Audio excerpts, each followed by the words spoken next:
اصل معجزہ کسے کہتے ہیں؟ جسے کوئی نبی چیلنج کے ساتھ پیش کرتا ہے کہ یہ ہے میری رسالت کا ثبوت، آؤ مقابلہ کر لو۔ حضرت موسیٰ علیہ السلام کے جو اصل معجزے تھے وہ دو تھے۔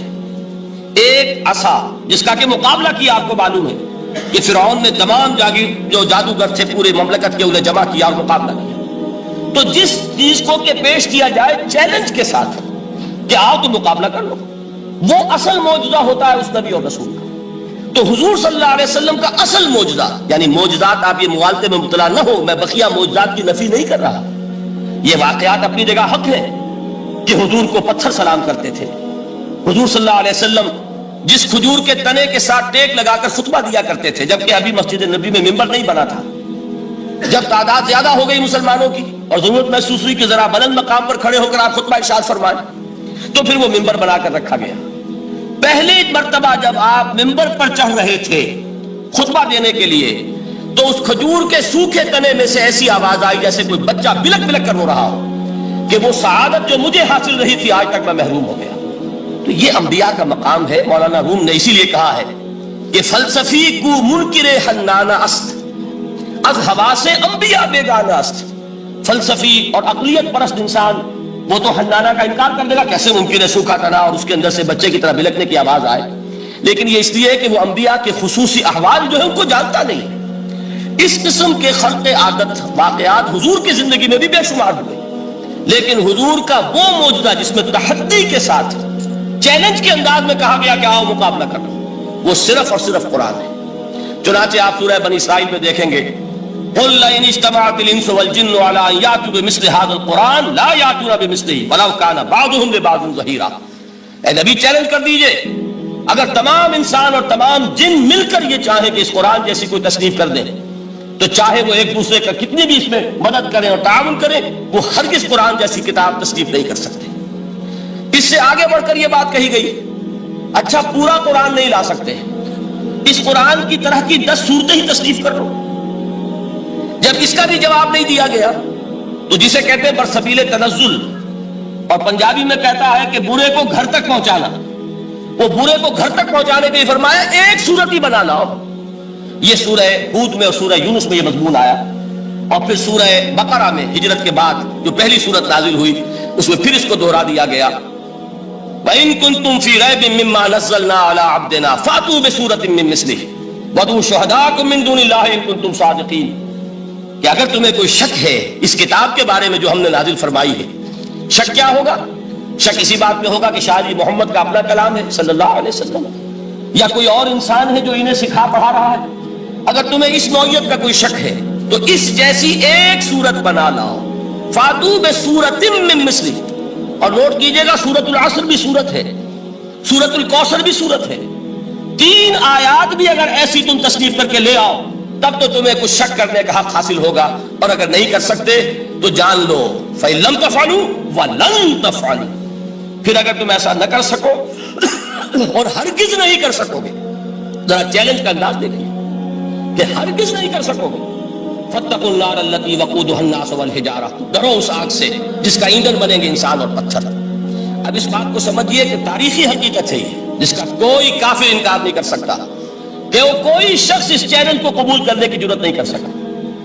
اگر جھوٹ موٹ کو بھی کوئی کھڑا ہو جاتا اور کہتا کہ ٹھیک ہے میں نے یہ ایک صورت بنائی ہے اور میرا دعویٰ یہ ہے کہ یہ قرآن جیسی ہے، تو ایک کنٹروورسی تو پیدا ہو جاتی نا۔ کچھ لوگ چاہے کہتے کہ نہیں یہ قرآن کے سطح کی نہیں ہے، لیکن یہ کہ اس کا دعویٰ تو ہو جاتا۔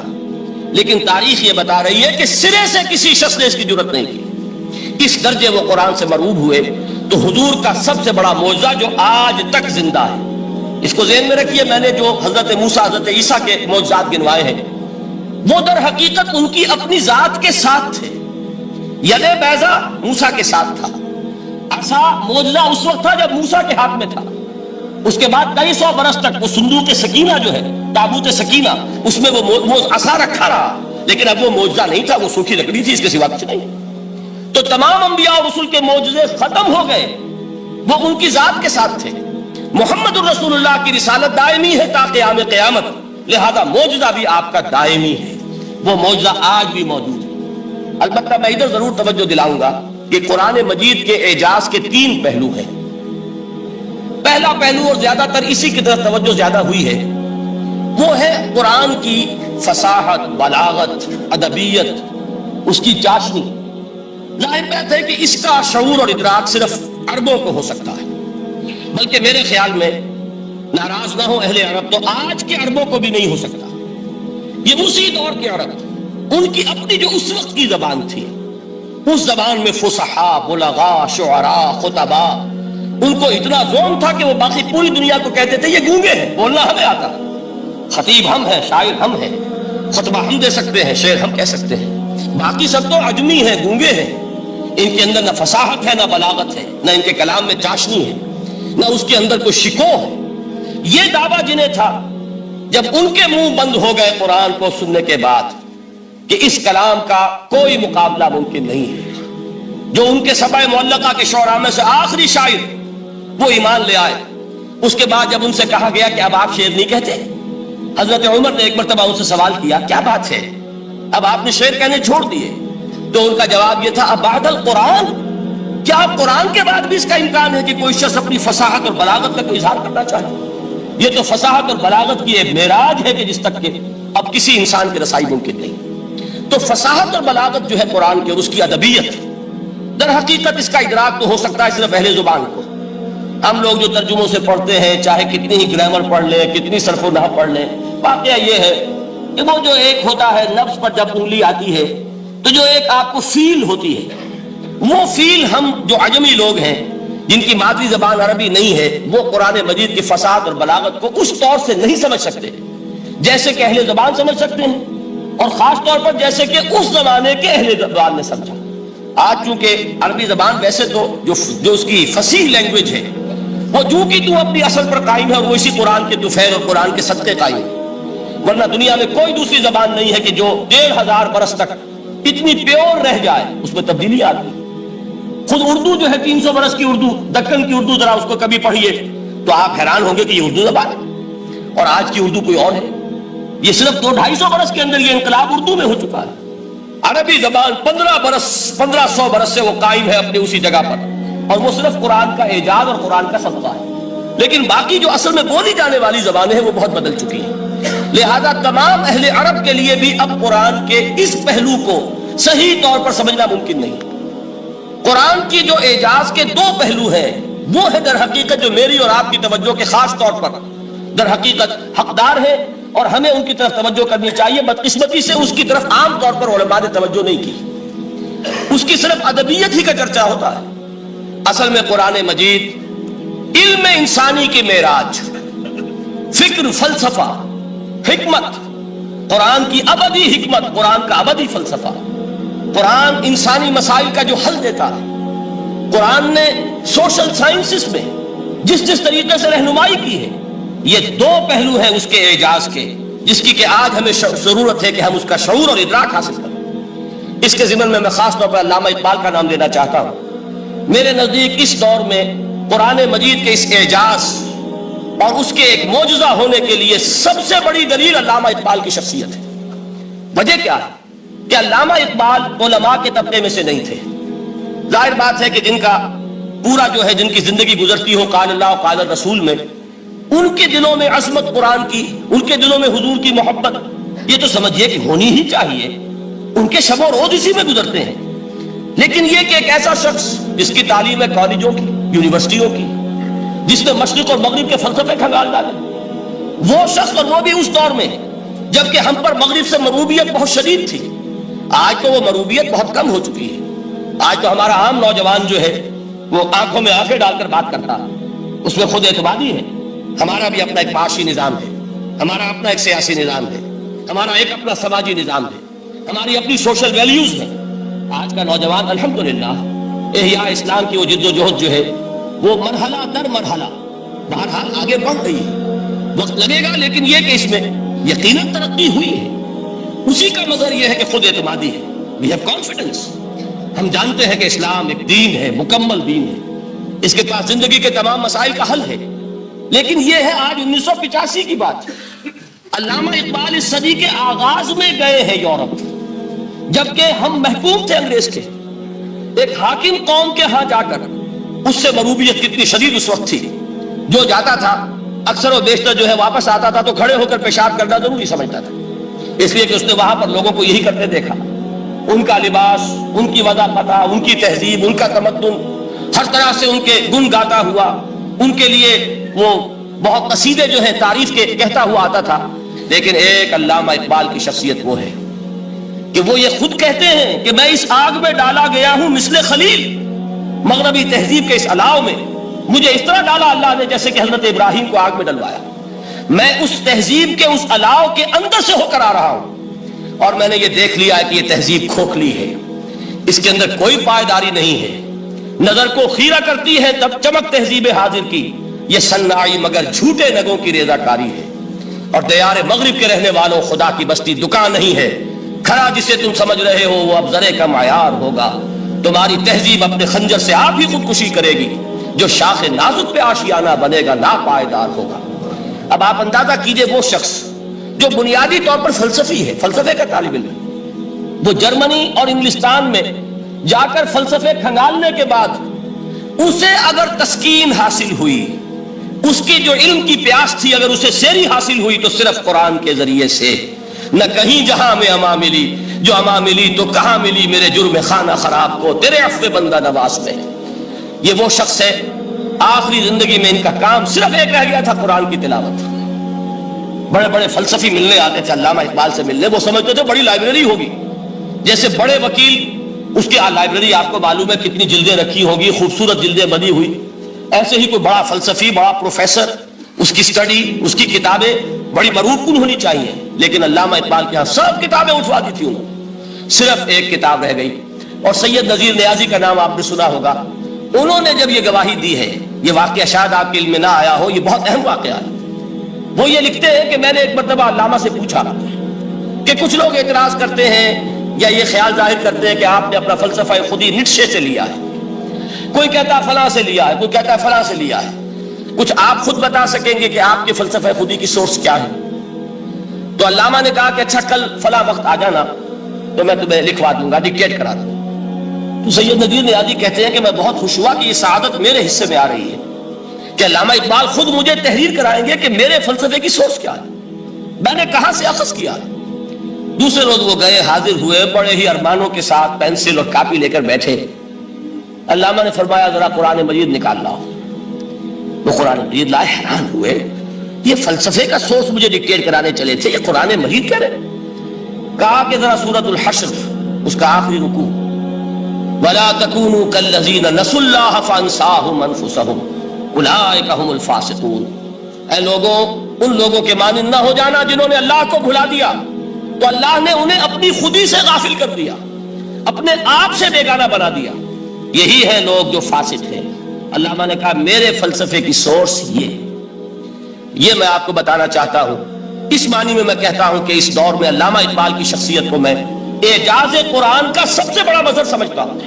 ایک شخص 20ویں صدی کا، 20ویں صدی عیسوی کی شخصیت، اور پھر یہ کہ وہ کہیں مسجد اور کسی مدرسے کے ماحول میں پلا بڑھا نہیں ہے، بلکہ اسکولوں اور کالجوں میں اور یونیورسٹیوں میں، اور صرف ہندوستان میں نہیں، انگلستان اور جرمنی کی یونیورسٹیوں میں رہا، جس نے اپنا لوہا منوایا ہے۔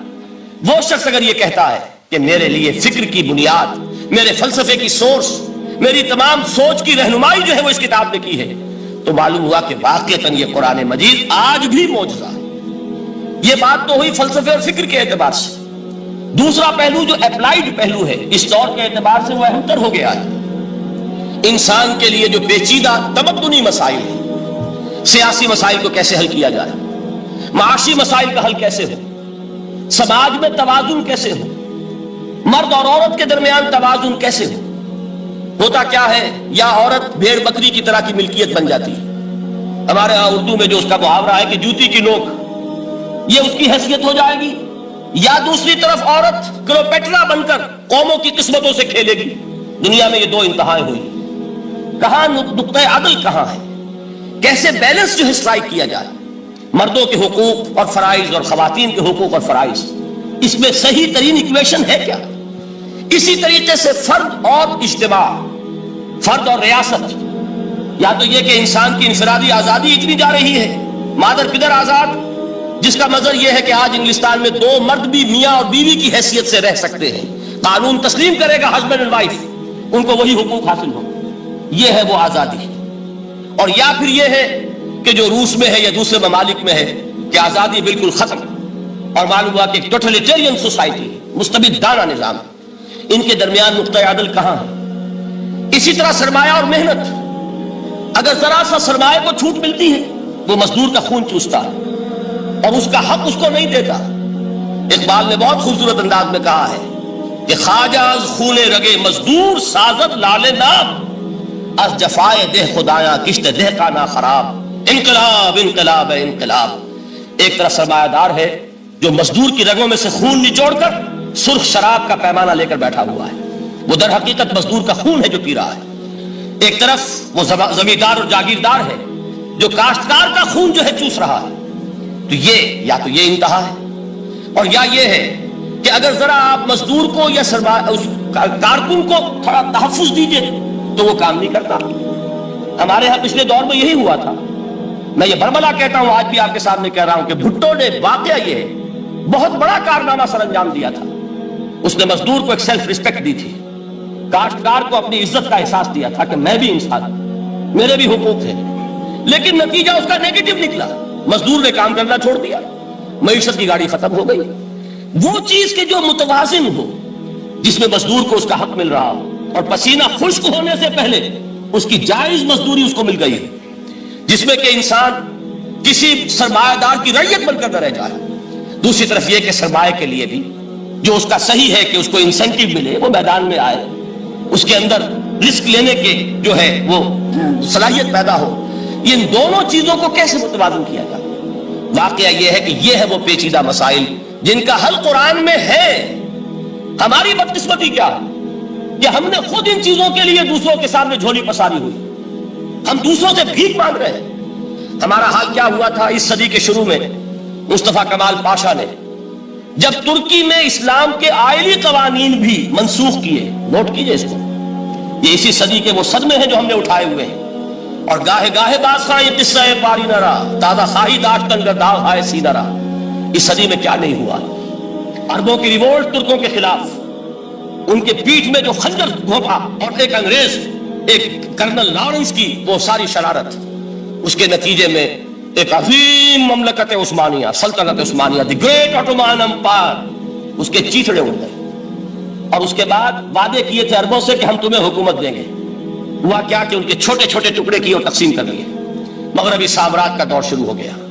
اس کا ایک رد عمل مصطفیٰ کمال پر اس درجے شدید ہوا، اس نے ہر چیز جس کا تعلق عربوں سے تھا اس کو ختم کر دیا، ملک بدل کر دیا. عربی میں اذان نہیں ہوگی، عربی میں نماز نہیں پڑھی جائے گی. اور اسی کے ضمن میں یہاں تک گیا کہ فیملی لاز بھی رومن لاز جو ہے وہ نافذ کیے. تو یورپ کے اخبارات نے اس وقت یہ طنز کیا تھا مسلمانوں پر، یہ مسلمان عجیب قوم ہے، کہتے یہ ہے کہ ہمارے پاس دنیا کا بہترین ضابطہ ہے، بہترین قانون ہے، ہمارے قانون سے بہتر کسی کا قانون نہیں. اور حال یہ ہے کہ فیملی لاز کے لیے بھی یہ ہم سے بھیک مانگ رہے ہیں، ہم سے وہ قوانین لے کر اپنے ہاں نافذ کر رہے ہیں. آج بدقسمتی سے اکثر و بیشتر مسلمان ممالک کا حال یہی ہے.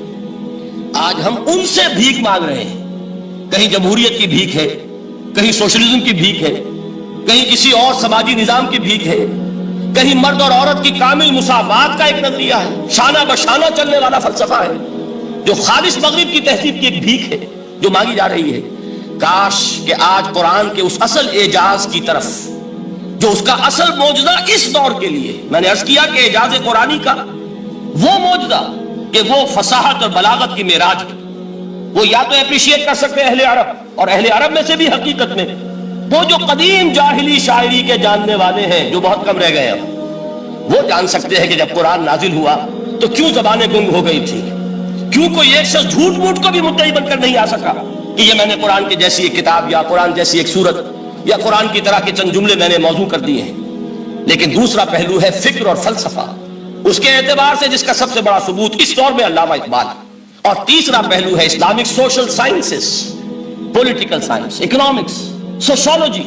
اس میں جو کچھ قرآن نے دیا ہے، جو آج بھی انسان کی رہنمائی کے لیے بہترین نظام ہے، اس نظام کو ہم سمجھیں، اسے دنیا کے سامنے پیش کریں، تب در حقیقت قرآن مجید کا اعجاز سامنے آئے. یہ دو پہلو تو میں نے عرض کیے ہیں کہ جو کسی غیر مسلم کو بھی نظر آئے. قرآن کا پریزروڈ ہونا، اس کی انٹیگریٹی، اوتھینٹسٹی، یہ چیزیں وہ ہے کہ جو سب نے مانی. قرآن کے ذریعے تاریخ انسانی کا عظیم ترین انقلاب برپا ہونا، یہ وہ بات ہے کہ جو کسی اندھے کو بھی دیکھنی پڑتی ہے. اس حقیقت کا اعتراف دشمن کو بھی کرنا پڑتا. میں یاد دلا دوں آپ کو، ایچ جی ویلز، آپ نے نام سنا ہوگا، سائنٹیفک فکشن میں اس کا بڑا اونچا مقام ہے، لیکن اس نے تاریخ نسل انسانی پر بھی 2 کتابیں لکھی، a short history of the world اور a concise history of the world.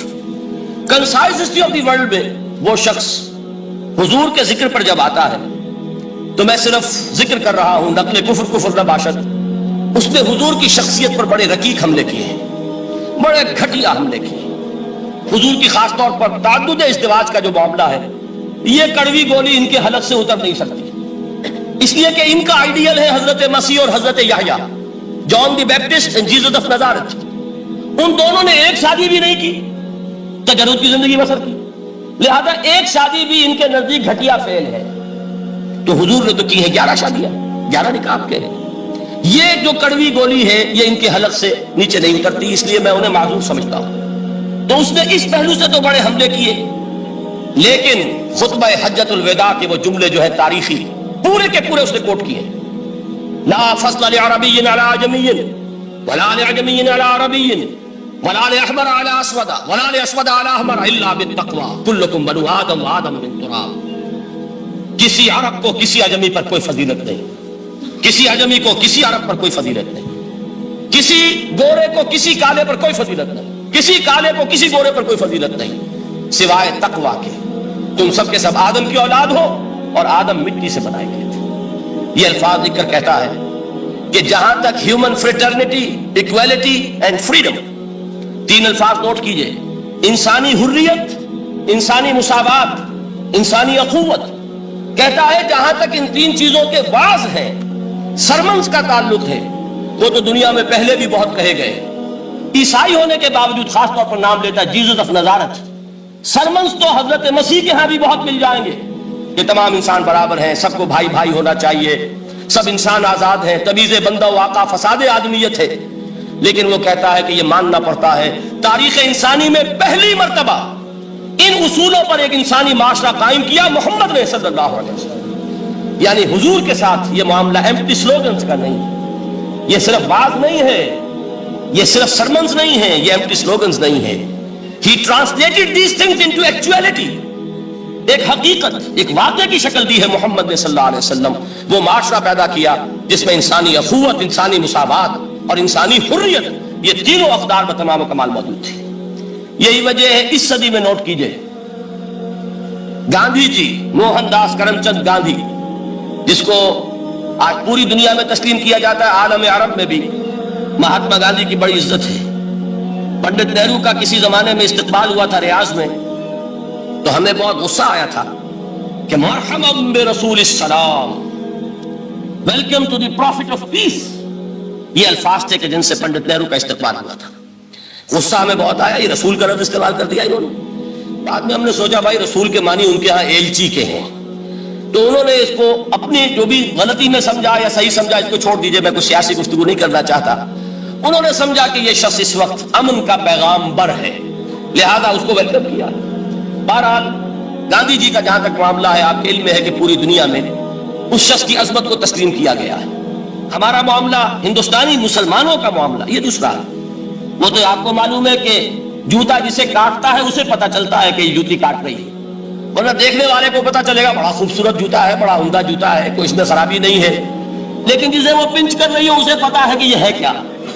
اس اعتبار سے ہمارا معاملہ علیحدہ ہے، لیکن دنیا کو بہت خوبصورت اور بہت ہی اعلیٰ اور بہت ہی اونچی شخصیت ایک نظر آتی ہے. بہرحال ایک پہلو سے یقیناً ماننا پڑے گا اس کی عظمت کو، کہ ہندو قوم کے لیے اور ہندوستان کے لیے، اس کی آزادی کے لیے جو عظیم جدوجہد کی ہے، اس میں کوئی شک نہیں. میں اس وقت جو بات عرض کرنا چاہتا ہوں کہ 1937 کا تصور کیجئے. 1937 میں آپ کو معلوم ہے 1935 میں قانون بنا تھا اور پہلی مرتبہ الیکشنز ہوئے تھے بر صغیر میں 1937، اور وہ ہوئے تھے صوبائی الیکشنز. ان کے نتیجے میں وزارتیں قائم ہوئی. مسلم لیگ نے بائیکاٹ کیا تھا الیکشن کو، لہذا پورے ہندوستان میں تمام صوبوں میں کانگریس کے وزراء کی وزارتیں بنی. ہریجن اخبار میں ایک مقالہ لکھا تھا گاندھی جی نے اس وقت، جس میں کہ ان کانگریسی وزراء کے سامنے نصیحت کے انداز میں یہ بات رکھی تھی کہ آج جب کہ آپ لوگوں کو اختیار مل رہا ہے اور حکومت، یہ پہلی انسٹالمنٹ تھی جو انگریزوں نے دی تھی ہمیں، سیلف رول یا ہوم رول کی پہلی انسٹالمنٹ تھی، تو جو بھی تمہیں اختیارات مل رہے ہیں اس میں تمہارے سامنے حضرت ابو بکر اور حضرت عمر کی مثال رکھتا ہوں۔ یہ ہے وہ بات کہ جادو وہ جو سر چڑھ کر بولے۔ عربی میں کہتے ہیں الفضل ما شہدت بہ الاعداء، اصل فضیلت وہ ہے جس کا کہ دشمن اعتراف کرے۔ مہاتما گاندھی اگر اعتراف کر رہا ہے کہ تاریخ انسانی کی عظیم ترین شخصیتیں حکومت کی سطح پر وہ ابو بکر اور عمر ہیں، تو ابو بکر اور عمر کس درخت کے پھل ہیں؟ وہ شجرہ طیبہ، شجرہ نبوت ہے کہ جس کے پھل ہیں ابو بکر اور عمر، جن کو تربیت دی ہے محمد نے صلی اللہ علیہ وسلم۔ تو معلوم ہوا کہ یہ چیزیں وہ ہیں کہ جس کا لوہا آج دنیا مان رہی ہے۔ لہذا ہمیں قرآن مجید کے اعجاز کے پہلو سے ان اعتبارات سے خود بھی توجہ کرنی چاہیے اور دنیا کو بھی ادھر متوجہ کرنا چاہیے۔ اب میں تبرکاً 3 مقامات سے میں نے آیات پڑھی ہیں قرآن مجید کی عظمت کا وہ ادراک اور شعور جو ہمیں ہو سکتا ہے۔ ہم وہ کہ جو قرآن کو مانتے ہیں اللہ کا کلام، ہم اس بنیاد پر سمجھے کہ اللہ نے اپنے کلام کی کیا مدح کی ہے۔ اور نمبر 2 یہ فارسی کا ایک مصرع ہے کہ قدر گوہر شاہ دانت یا بدانت گوہری، ہیرے جواہرات کی قدر و قیمت یا بادشاہوں کو معلوم ہوتی ہے جو ان میں کھیلتے ہیں، اور یا یہ کہ جوہری کو جو ان کا کاروبار کرتا ہے، جانتا ہے، پہچان ہے، پرکھتا ہے۔ عام آدمی کو کیا پتا، اس کے ہاتھ پہ اگر کوئی آپ ہیرا رکھ دیں وہ سمجھے شاید کوئی کانچ کا ٹکڑا، اسے اس کے اندر کوئی فرق محسوس نہیں ہوگا۔ قدر گوہر شاہ دانت یا بدانت گوہری، کہ ہیرے جواہرات جو ہیں ان کی قدر و قیمت کا اندازہ یا بادشاہوں کو ہوتا ہے یا جوہری کو ہوتا ہے۔ تو قرآن مجید کا عظمت کا صحیح ادراک یا اللہ کو ہے یا محمد رسول اللہ کو ہے صلی اللہ علیہ وسلم۔ باقی جو کچھ دنیا دیکھتی ہے وہ تو وہ ظاہر کا ایک پہلو ہے، وہ تاریخی حقائق ہیں جو میں نے آپ کے سامنے رکھے۔ باقی قرآن مجید کی عظمت کا کوئی صحیح ادراک ہو سکتا ہے یا وہ اللہ تعالیٰ کی زبانی اور یا ہوگا محمد رسول اللہ صلی اللہ علیہ وسلم کے فرامین کی روح سے۔ اسی لیے میں نے 3 جگہ سے آیات پڑھی ہیں۔ ایک مقام سے سورہ رحمان کی ابتدائی 4 آیات، سورہ یونس کی 2 آیات، سورہ حشر کی 1 آیت، اور 3 احادیث نبویہ ہیں جن کا میں نے ذکر کیا ہے، اس لیے کہ تیسری جو ہے وہ بہت طویل حدیث ہے، وہ پوری میں اس وقت نہیں پڑھ سکتا تھا، اس کے صرف ابتدائی اور آخری کلمات میں نے اس وقت آپ کو سنائے۔ میں تھوڑی سی تشریح ان کی کروں گا تاکہ قرآن مجید کی عظمت کا جو نقش میرے اور آپ کے قلب پر ہونا چاہیے وہ صحیح در حقیقت ان آیات اور احادیث کی روشنی میں ہمارے دلوں پر قائم ہو جائے۔ دیکھیے قرآن مجید کی عظمت یہ کلام ہے، اس کی کلام کی عظمت کا پہلا پہلو ہے متکلم کی عظمت کے اعتبار سے۔ عربی میں کہا جاتا ہے کہ کلام الملوک ملوک الکلام ہے، بادشاہوں کا کلام کلاموں کا بادشاہ ہوتا ہے۔ بادشاہ جب گفتگو کرے گا معلوم ہوگا شاہانہ انداز ہے، ایک کوئی بھکاری گفتگو کرے گا یا کوئی کجرا گفتگو کرے گا، سبزی فروش کرے گا، کوئی مچھلی فروش کرے گا، ہر ایک کا پتہ چل جائے گا کہ کون بولا، وہ جس کو کہتے ہیں کہ تانت بازی راگ پایا۔ 2 جملے کوئی شخص بولے گا پتہ چل جائے گا کتنے پانی میں ہے، اس کے علم کا، فضل کا، تہذیب کا، تمدن کا کیا معیار ہے۔ اس لیے کہ کلام جو ہے در حقیقت متکلم کی پوری شخصیت کی عکاسی کرتا ہے، اس کا مقام کیا ہے، اس کا مرتبہ کیا ہے، اس کے ذہن کی بلندی کیا ہے، اس کے فکر کی گہرائی کیا ہے، اس کے افق ذہنی کی وسعت کیا ہے، اس سب کا اندازہ ہوگا کلام سے۔ تو اب یہ کلام ہے اللہ کا، معلوم ہوا کہ اللہ کی صفات کا ایک کامل عکس قرآن مجید میں موجود ہے۔ یہ بات سمجھیے، اس کو قرآن نے کس طرح بیان کیا، یہ وہ لطیف حقائق ہیں جن کے لیے قرآن مجید تمثیل کا پیرا اختیار کرتا ہے۔ اب سورہ حشر کی تمثیل کیا ہے؟ لو انزلنا هذا القرآن على جبل، اگر ہم نے اس قرآن کو کسی پہاڑ پر اتار دیا ہوتا، لرأيته خاشعا متصدعا من خشیت اللہ، تم دیکھتے اس پہاڑ کو کہ اللہ کی خشیت سے دب جاتا اور پھٹ جاتا۔ وَتِلْكَ الْأَمْثَالُ نَضْرِبُهَا لِلنَّاسِ لَعَلَّهُمْ يَتَفَكَّرُونَ، اور یہ مثالیں ہیں جو ہم لوگوں کے لیے بیان کرتے ہیں تاکہ وہ تفکر سے کام لیں، غور و فکر کریں۔ اگر میں اور آپ قرآن کی عظمت سے واقف نہیں ہوں گے، اس بات کو نوٹ کر لیجئے، تو میں اور آپ اپنا وقت کیسے صرف کریں گے اس کے لیے؟ انسان کا ایٹیٹیوڈ بڑا یوٹیلیٹیرین ہے، آج کے انسان کا خاص طور پر۔ وہ کسی ایسے ہی کام کے لیے وقت لگائے گا جس میں اس کے لیے فائدہ ہو، اور اس فائدے کی چیز اگر نہیں ہے تو اس کی طرف متوجہ نہیں ہوگا۔ اگر قرآن مجید کی عظمت کا ہمیں ادراک ہو جائے تو ہم اپنا پورا وقت اس کے لیے وقت کر دیں گے، اس کو سمجھیں گے، اس کی گہرائیوں میں غوطہ زنی کریں گے، جیسے اقبال نے کہا کہ قرآن میں ہو غوطہ زن اے مرد مسلمان۔ لیکن اگر یہ کہ اس کی عظمت کا ادراک نہ ہوا تو بس یہ کہ کبھی اتفاق ہو گیا کہ کھول لیا اور اس کو پڑھ بھی لیا بغیر سمجھے، اور اس کا ثواب کسی اور کو پہنچا دیا، وہ آج حصول ثواب بھی نہیں رہا، ایصال ثواب ہی رہ گیا۔ ورنہ یہ کہ بہرحال علامہ اقبال نے جو اس پر پھپتی چست کی ہے کہ بایا تشترا کارے جزی نیست کہ از یاسین او آسا بمیری، اس قرآن کی عظیم آیات سے اے مسلمان آج تیرا سروکار صرف اتنا رہ گیا ہے کہ کوئی شخص مر رہا ہو عالم نزا میں ہو تو اس کو یاسین سنا کر اس کی جان جلدی سے نکال دو، آسانی سے نکل جائے، بس یہ سروکار رہ گیا۔ میں یہ نہیں کہتا کہ نہ پڑھی جائے، حضور نے فرمایا ہے پڑھنی چاہیے، لیکن صرف یہ نہیں ہے اس کا مصرف، یہ تو انسانی زندگی کی رہنما کتاب بن کر نازل ہوئی ہے، اس کے اوپر اس اعتبار سے توجہ تم نہیں کر رہے ہو، بلکہ تمہاری اس کے ساتھ جو ہے دلچسپی صرف کتنی رہ گئی ہے۔ تو پہلی بات یہ کہ یہ سمجھیے کہ قرآن نے یہ تمثیل اختیار کی اپنے عظمت کے بیان کے لیے۔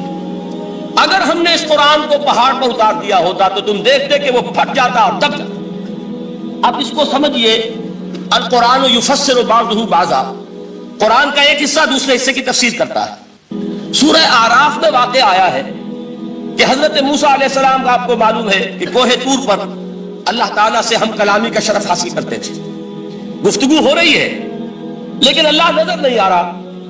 اب اس کو اپنے اوپر طاری کیجئے، یہ صاف سامنے آتے بھی نہیں، صاف چھپتے بھی نہیں۔ یہ جو صورتحال تھی کہ اگر کسی کی آپ آواز سن رہے ہیں، کلام سن رہے ہیں، سامنے نہیں آ رہا تو آپ کے دل میں خواہش پیدا ہوگی کہ ذرا سا یہ پردہ بھی اٹھا دیا جائے، مجھے دیدار بھی حاصل ہو جائے۔ لہذا سورہ اعراف میں ہے جب کئی بار یہ شرف ہم کلامی حاصل ہوا اللہ سے تو حضرت موسیٰ علیہ السلام نے بڑی ہمت سے کام لیا، بڑی جرت کی درخواست کر دی، رب ارنی انظر الیک، یہ جو پردہ بیچ میں حائل کیا ہوا ہے پروردگار، تو میرا شوق دیکھ، میرا اشتیاق دیکھ، تو مجھے ذرا دیدار بھی عطا ہو جائے۔ اس پر کیا بات کہی گئی؟ لن ترانی، موسیٰ تم مجھے ہرگز نہیں دیکھ سکتے، تم اس جسد ظاہری کے ساتھ، اس جسد مادی کے ساتھ، ان عنصری آنکھوں سے میرا دیدار نہیں کر سکتے۔ ولیکن انظر الی الجبل، دیکھو ہم تمہیں ایک مثال دیے دیتے، ذرا اس پہاڑ کی طرف دیکھو، ہم اپنی ایک تجلی اس پر ڈالیں گے۔ فَإِنِ اسْتَقَرَّ مَكَانَهُ فَسَوْفَ تَرَانِي، اگر وہ پہاڑ ہماری تجلی کو جھیل جائے، تحمل کر لے، تو تم بھی سوچنا کہ شاید ہمیں دیکھ سکو۔ اس کے بعد ہوا کیا؟ فَلَمَّا تَجَلَّى رَبُّهُ لِلْجَبَلِ جَعَلَهُ دَكًّا وَخَرَّ مُوسَىٰ صَعِقًا، جب اللہ تعالیٰ نے پہاڑ پر اپنی ایک تجلی ڈالی تو وہ پہاڑ جو ہے پھٹ گیا، اور موسیٰ، اب دیکھیے براہ راست تجلی موسیٰ پر نہیں ہے، یہ انڈائریکٹ مشاہدہ ہے تجلی ربانی کا کہ جو پہاڑ پر ہوئی ہے، اور پہاڑ کی جو کیفیت ہوئی ہے اس کے مشاہدے سے حضرت موسیٰ بے ہوش ہو کر گئے۔ بس فصاغ صعق موسیٰ خر موسیٰ صاعقا، یہ ہے وہ مثال جو یہاں دی ہے قرآن کے لیے۔ لو انزلنا هذا القرآن على جبل لرأيته خاشعا متصدعا من خشیۃ اللہ۔ نتیجہ کیا نکلا؟ انفر کیجئے، استدلال، استنتاج، نتیجہ یہ نکلا کہ جو تاثیر تجلی ذات ربانی کی ہے وہی تاثیر کلام ربانی کی ہے، صرف یہ ہے کہ ہمیں اس کا شعور نہیں، ہمیں اس کا ادراک نہیں۔ یہ بالکل ذات کی تجلی کی جو تاثیر تھی وہی قرآن خود بیان کر رہا ہے کہ اس کلام ربانی کی۔ اس کو بھی علامہ اقبال نے خوب کہا ہے، فاش گویم آنچ در دل مزمرست، صاف کہہ دیتا ہوں جو کچھ میرے دل میں ہے، این کتابیں نیست چیزیں دیگرست، اسے کتاب نہ سمجھ بیٹھنا قرآن کو، یہ کتاب نہیں ہے، کچھ اور ہے۔ کچھ اور کیا ہے؟ مثل حق پنہاؤ ہم پیداستو، زندہ پائندہ گویاستو، یہ تو جیسے اللہ تعالیٰ کی ذات ہے، مثل حق، ذات حق سبحانہ و تعالیٰ کی طرح یہ زندہ ہے، پائندہ ہے، مثل حق پائندہ گویاستو، یہ جو ہے زندہ ہے، یہ متکلم ہے، کلام نہیں ہے۔ کل صفات ربانیہ جو ہے ظاہر اور باطن، مثل حق پنہا، ظاہر و پنہا، اور حی و قیوم جیسے اللہ کی ذات ہے، وہی صفات اس کلام کی ہے۔ اور اس کے بعد وہ شعر آیا تھا جو میں پہلے سنا چکا ہوں، چوں بجاں دررست جاں دیگر شبت، جب یہ قرآن کسی انسان کے اندر سرایت کر جاتا ہے، اس کے دل پر نازل ہوتا ہے۔ دیکھیے یہ الفاظ آپ کو کہیں اور نہیں ملیں گے، میرے نزدیک جہاں علامہ اقبال اس دور میں قرآن کی عظمت کا سب سے بڑا ثبوت ہے، وہاں عظمت قرآنی کے سب سے زیادہ واقف اور اس کا سب سے زیادہ شعور رکھنے والے بھی علامہ اقبال۔ یہ الفاظ آپ کو کہیں نہیں مل سکیں گے کہ مثل حق پنہاؤ ہم پیداستو، زندہ و پائندہ و گویاستو، چوں بجاں در رفت جاں دیگر شود، جاں چو دیگر شد جہاں دیگر شود۔ جب یہ انسانوں کے اندر سرایت کر جاتا ہے، ان کے اندر ایک انقلاب آ جاتا ہے، اور یہ اندر کا انقلاب ہے جو ایک عالمی انقلاب کا پیش خیمہ بنتا ہے۔ آپ آرڈیننس کے ذریعے سے نمازیں پڑھوائیں گے تو پھر نماز وہی پڑھی جائے گی جو آفس ٹائم میں آئے گی، باقی اور کیوں پڑھیں گے؟ وہ تو آرڈیننس کے ذریعے سے پڑھائی جا رہی ہے نا۔ اس کا حشر تو وہ ہوگا جو ہمارے ہاں دیکھا جا چکا ہے۔ اور اس وقت بھی اس زمانے میں نے یہ سنا ایک جگہ کہ کلاس 4 امپلائیز جو ہیں، وہ شروع میں جب آرڈیننس نافذ ہوا تھا ہمارے ہاں تو دفتروں میں بڑا اہتمام ہوا، آفیسرز نے خاص طور پر بڑے اہتمام سے ظہر کی نماز پڑھنی شروع کی۔ لیکن مجھے بتایا گیا کہ کلاس 4 امپلائیز جو ہیں، ہمارے یہ ڈرائیورز ہیں، پی اینز ہیں، یہ کھڑے ہنستے رہتے ہیں، شریک نہیں ہوتے۔ میں نے ان سے کہا وہ اس لیے کہ انہیں معلوم ہے کہ آپ بھی تو یہی پڑھ رہے ہیں صرف نماز، باقی آپ کے ڈرائیور سے اور آپ کے خانسامہ سے یہ بات چھپی ہوئی نہیں ہے کہ عصر آپ نے بھی نہیں پڑھنی، یہ صرف زور ہے جو آپ پڑھ رہے ہیں۔ تو یہ اصل میں اندر کا انقلاب جب تک نہ آئے، باہر کا ٹھوسا ہوا انقلاب، وہ تو جب پریشر ہٹ جائے گا تبدیلی ختم ہو جائے گا۔ چوں بجاں در رفت جاں دیگر شود، اندر انقلاب آئے، جب اندر تبدیلی ہو جائے گی اب انسان کا پورا وجود بدلے گا، پھر اس کے اندر سے تبدیلی جو ہے وہ ابھرے گی، اسے کسی خارجی دباؤ کی ضرورت نہیں ہوگی۔ جہاں جو دیگر شد جہاں دیگر شود، اور جب انسانی شخصیتوں کے اندر یہ انقلاب اندر سے آتا ہے تو پھر وہ عالمی انقلاب بنتا ہے، جیسے کہ محمد رسول اللہ کا انقلاب۔ واقعہ یہ ہے کہ اگر جوش کانسپیریسی، عبداللہ ابن سبا کی سازش اگر کامیاب نہ ہو گئی ہوتی اور مسلمانوں کے اندر آپس کا اختلاف اور سر پھٹول نہ ہو جاتا، جو حضرت عثمان کی شہادت، پھر حضرت علی کی شہادت رضی اللہ تعالی عنہما، اور حضرت علی کی دوران خلافت یہ آپس کے جو جنگیں ہوئی، جنگ جمل، جنگ صفین، جنگ نہروان، اگر یہ نہ ہوئی ہوتی تو جس سپیڈ کے ساتھ اور رفتار کے ساتھ انقلاب محمدی کی توسیع ہو رہی تھی علی صاحب الصلاۃ والسلام، کوئی طاقت دنیا میں نہیں تھی۔ اقبال نے اس کا بھی نقشہ کھینچا ہے کہ تھمتا نہ تھا کسی سے سیل رواں ہمارا، وہ سیل رواں تھا، کوئی روکنے والا نہیں تھا۔ انٹرنل سیبوٹاج وہ ہے کہ جس نے اس انقلاب کا راستہ روکا۔ تو واقعہ یہ ہے کہ وہ اندرونی انقلاب حضور نے برپا کیا قرآن کے ذریعے صحابہ میں، اندر سے جو انقلاب تھا اس نے عرب میں ایک انقلاب کی شکل اختیار کی، اور یہ انقلاب جو ہے اتنی اپنے اندر قوت رکھتا تھا، اتنی پوٹینشیلٹی تھی اس کی کہ وہ 20 برس کے اندر کہاں آکسس دریائے جیہو، کہاں اٹلانٹک، تصور تو کیے تاریخ میں اس سے پہلے اتنی بڑی کوئی مملکت قائم ہوئی نہیں، کہاں یمن اور کہاں ایشیائے کوچک، ایشیا مائنر ٹرکی، یہاں سے وہاں اور وہاں سے یہاں، اتنی عظیم مملکت حضرت عثمان رضی اللہ تعالیٰ عنہ کے خلافت میں ہو چکی تھی۔ یہ بات اگر یہ چلتا معاملہ آگے تو کوئی قوت اب نہیں رہی تھی، سلطنت روما ختم ہو چکی تھی، سلطنت کسرا ختم ہو چکی تھی، پرچے اڑ گئے تھے، اب کون سی طاقت رہ گئی تھی جو شراب کا راستہ روکتی؟ یہ وہ یہودی سازش ہے جس نے اندر سے سبوٹاج کیا۔ بہرحال یہ ہے انقلاب محمدی کا طریقہ، اندر سے تبدیلی۔ اسی کو علامہ اقبال نے کہا ہے، تیرے ضمیر پہ جب تک نہ ہو نزول کتاب، گرہ کشا ہے نہ رازی نہ صاحب کشاف۔ یہ قرآن اب بھی تم ایسے محسوس کرو کہ جیسے تمہارے دل پر نازل ہو رہا ہے۔ اور مجھے یاد آیا امام ابن قیم رحمۃ اللہ علیہ، ان کا ایک بڑا پیارا جملہ ہے، وہ کہتے ہیں قرآن کے بعض پڑھنے والے ایسے ہیں کہ جب وہ قرآن کو پڑھتے ہیں تو یوں محسوس کرتے ہیں کہ قرآن مصحف میں لکھا ہوا نہیں ہے، ان کے اپنے دل کے اوپر کندہ ہے، دل کے اوپر سے پڑھ رہے ہیں، یعنی اتنی کامل مطابقت وہ محسوس کرتے ہیں، اپنی فطرت، ہیومن نیچر اور قرآن کے اندر اتنی مطابقت ہے، اس طرح وہ ٹیلی کرتے ہیں ایک دوسرے کے ساتھ کہ محسوس ہوتا ہے کہ وہ کتاب ان صفحات میں لکھی ہوئی نہیں ہے بلکہ لوح قلب پر لکھی ہوئی ہے کہ جہاں سے وہ انسان اسے پڑھ رہا۔ تو پہلی بات تو قرآن مجید کی اس آیت کے حوالے سے اس پہلو سے ہمارے سامنے آئی کہ جو تاثیر ہے ذات ربانی کی تجلی کی، وہی تاثیر ہے اس قرآن مجید کی، بشرطے کہ ہمارے دل جو ہیں وہ کچھ اپنے اندر اس استعداد اور صلاحیت کو پیدا کر لیں۔ دوسرا مقام ہے سورہ یونس کا۔ اب کسی کلام کی عظمت کا دوسرا پہلو ہو سکتا ہے اس کی افادیت کے اعتبار سے، اس سے فائدہ کیا ہوگا نوع انسانی کے لیے۔ دیکھیے 2 آیات، یہ عظیم خزانے ہیں عظمت قرآن کے۔ سورہ یونس میں یا ایھا الناس، اے لوگو، قد جاءتکم موعظۃ من ربکم وشفاء لما فی الصدور وہدی ورحمۃ للمؤمنین. 4 الفاظ نوٹ کر لیجئے. اے لوگو، آ گئی ہے تمہارے پاس وہ چیز تمہارے رب کی طرف سے جو موعظہ ہے. موعظہ کسے کہتے ہیں؟ نصیحت. اس بات کو ذرا سمجھ لیجئے ترتیب کیا ہے. نصیحت اسے کہتے ہیں. جی رہا نہیں جا رہا، میں نے اس کی ترتیب بدلی ہوئی ہے. مجھے یاد دلایا ایک صاحب نے کہ سورہ رحمان کی ابتدائی آیات کا بیان تو رہ گیا، وہ رہا نہیں. میں نے پڑھا کسی اور ترتیب سے تھا، بیان کسی اور ترتیب سے کر رہا ہوں. پڑھنے میں 4 2 اور 1، اور اب جو میں بیان کر رہا ہوں پہلے 1 آیت سورہ حشر کی جو بیان کی، اب 2 آیات ہیں سورہ یونس کی. لوگوں، تمہارے پاس آ گئی ہے تمہارے رب کی طرف سے موعظت، اور تمہارے سینوں کے اندر جو روگ ہیں ان کے لیے علاج. توجہ کیجئے گا، ہم نے قرآن کو کیا سمجھا ہے؟ صرف ایک مقدس کتاب، ایک حصول ثواب یا ایصال ثواب کا آلہ. قرآن ہے کیا؟ نمبر 1 موعظہ. موعظہ کسے کہتے ہیں؟ وعظ اسے کہتے ہیں وہ بات جس سے دل نرم ہو جائے، دل کے اندر گداز پیدا کرنے والی شے. وجہ کیا ہے؟ اعلیٰ سے اعلیٰ حکیمانہ بات کسی سے کہی جائے، دل سخت ہے، اثر نہیں ہوگا.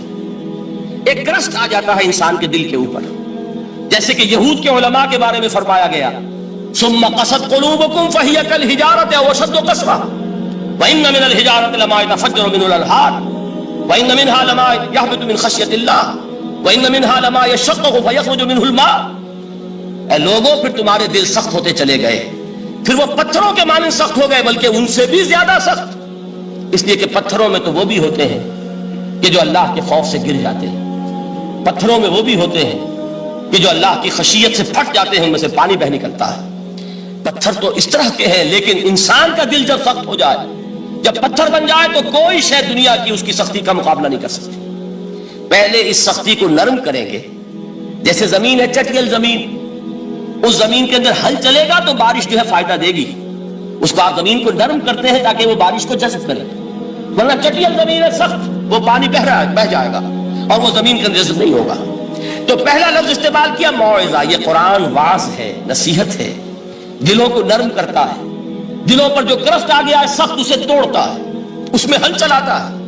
پھر کیا کرتا ہے؟ پھر جب یہ جذب ہوتا ہے، شفاء لما فی الصدور، جو سینے کے روگ ہیں ان کے لیے شفا.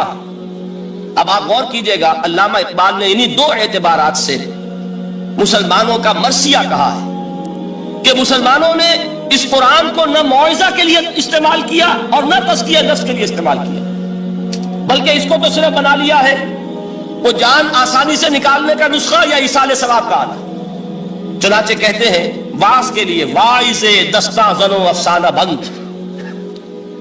واعظ جو ہے ہمارے داستانے کہتے ہیں، افسانے کہتے ہیں، قصے کہتے ہیں، لطیفے کہتے ہیں. معنی او پست و حرف او بلند، اس کے بیان میں معنی تو ہوتے ہیں بہت ہی گھٹیا، نیچے کے پست. الفاظ کا شکو ہوتا ہے، الفاظ بہت اونچے ہوتے ہیں. از خطیب و دیلمی گفتار او با ضعیف و شاذ و مرسل کار او. سارا باز و نصیحت جو ہو رہا ہے وہ ضعیف حدیثوں کے ذریعے سے، ضعیف روایات بخاری کی ہو، مسلم کی ہو، ترمذی کی ہو، ابن ماجہ کی ہو. کہاں خطیب بغدادی اور دیلمی، وہ کتابیں کہ جن کی کوئی سند نہیں ہے، وہاں کی روایات کے ذریعے سے لوگوں کو تذکیر کرنے کی کوشش کر رہے ہیں. با ضعیف و شاذ و مرسل کار او، ضعیف روایات، شاذ روایات، مرسل روایات جن کا سلسلہ روایت محمد رسول اللہ تک متصل نہیں ہے، اس کے ذریعے سے کر رہے ہیں. حالانکہ موعظہ، سب سے بڑا موعظہ یہ قرآن تھا. قرآن کہتا ہے خود فذکر بالقرآن من یخاف وعید. اے محمد صلی اللہ علیہ وسلم، آپ اس قرآن کے ذریعے نصیحت کیجئے. یہ قرآن ہے جو دلوں کی سختی کو ختم کرے گا، گداز پیدا کرے گا.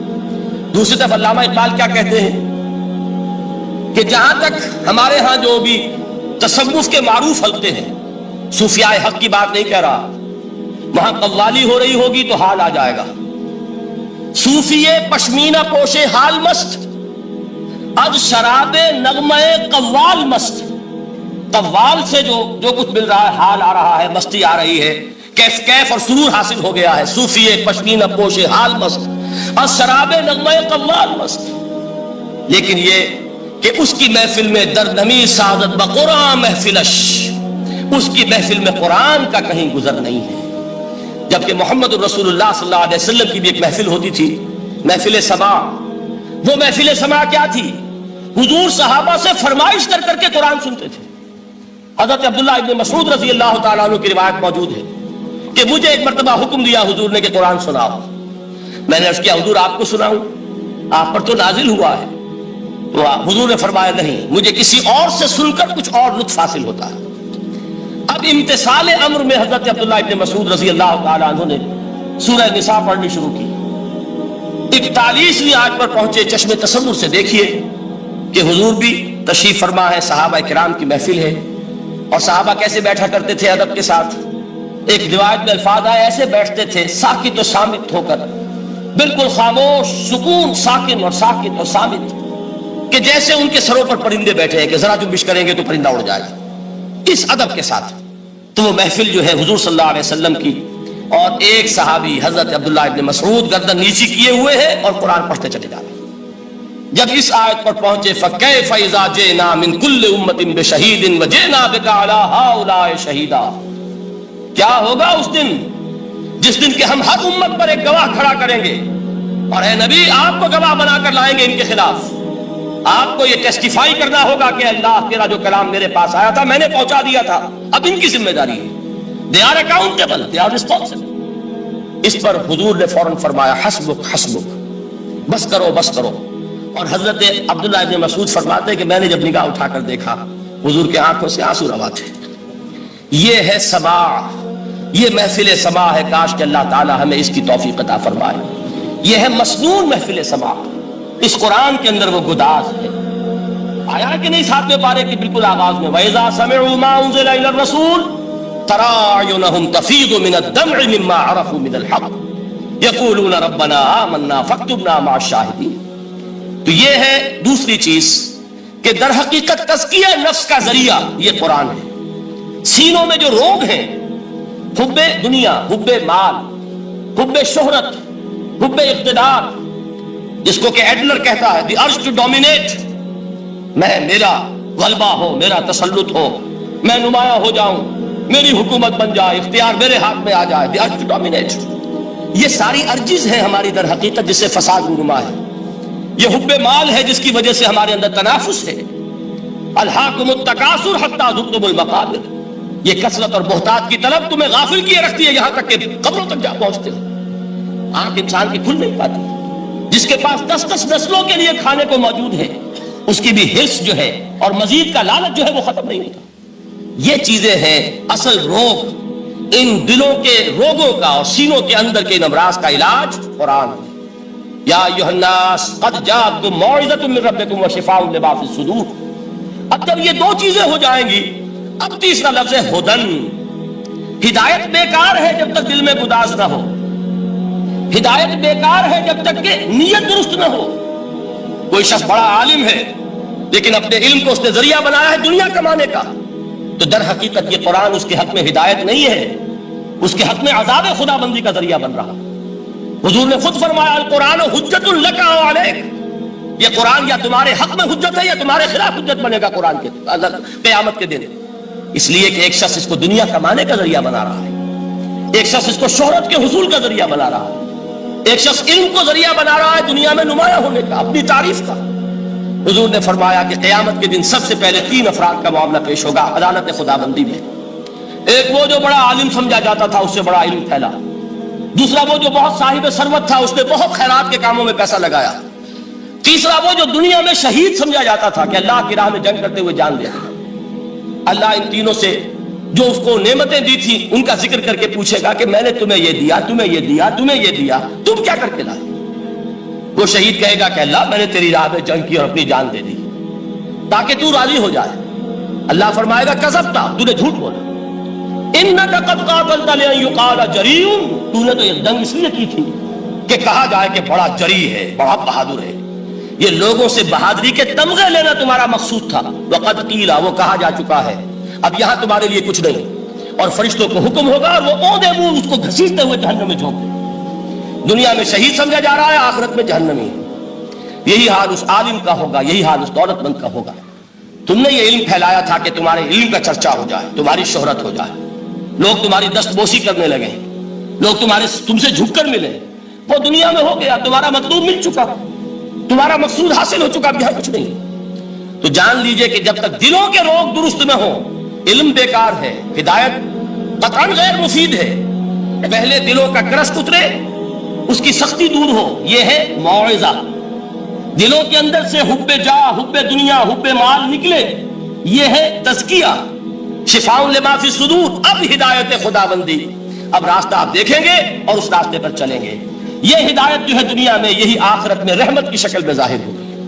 جنہوں نے اس قرآن کی ہدایت سے فائدہ اس دنیا میں اٹھایا، آخرت میں رحمت خداوندی کی بدلیاں ان پر سایہ کریں۔ ایک حدیث میں تو باقاعدہ الفاظ آئے ہیں کہ سورہ بقرہ اور سورہ آل عمران یہ دو بدلیوں کی صورت میں ظاہر ہوں گی میدان حشر میں، اور ان لوگوں پر سایہ کریں گی کہ جن کو ان سے بڑی محبت تھی۔